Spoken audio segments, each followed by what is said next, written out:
Katerega leta se je začel festival Švic in kako se je vse skupaj pričelo? Ja, festival Švic je bil prvič, se je izvajal leta 2003, kot nekakšen malo manjši piknik za okoliške študente, okoli 100 jih je prišlo. Takrat se je začela ta tradicija festivalskega vzdušja tukaj na Dolenjskem, natančneje na Čatežu pri Trebnjem.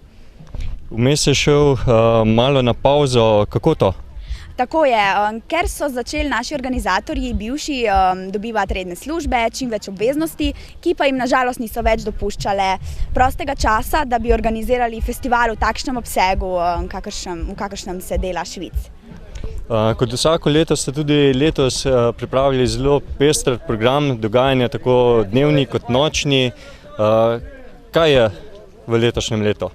Ja, letošnje leto res smo izpopolnili dnevni program aktivnosti, dodali smo tudi giant football, pa DJ-ja, pa koktejle imamo, tudi dogajanje pri bazenu, potem pa definitivno večerni žur za vse generacije, od Prljevega kazališča, ki bo tudi danes, do Sarsov, Midva, Bigfoot Mama, imamo tudi športne turnirje, tako da za vsakega se najde nekaj.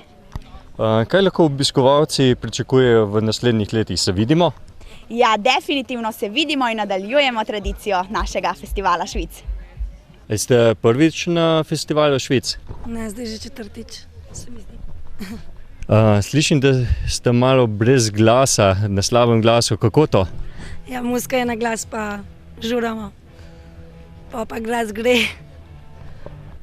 Katera skupina je tista najboljša vaša? Sarsi.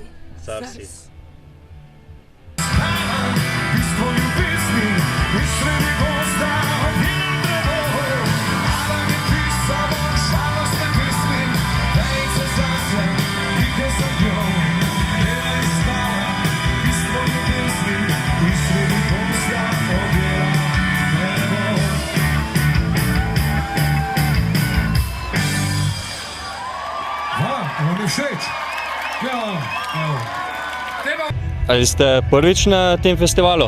Ja, sem prvič. Iz kje pa prihajate? Iz Spodnje Savinjske, Prebold, bolj natančno. Kako pa to, da ste prišli na festival? Kaj vas je pritegnilo? Pritegnilo bolj je bila taka, kako bi rekel, spodbuda prijateljev. Pa naj bi bilo že konec izpitov tedi, ne sem.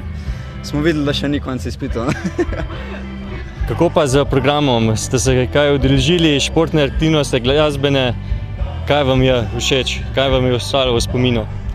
Ja, te športne dogodivščine so kar kul. Je pa malo problem bil sonce, no. To nas je kar fajn zažgalo vse skupno. Ampak glede tudi programa sem zadovoljen. Danes bo tudi totalka. Ko sem sam, njemu smislu, odvisam od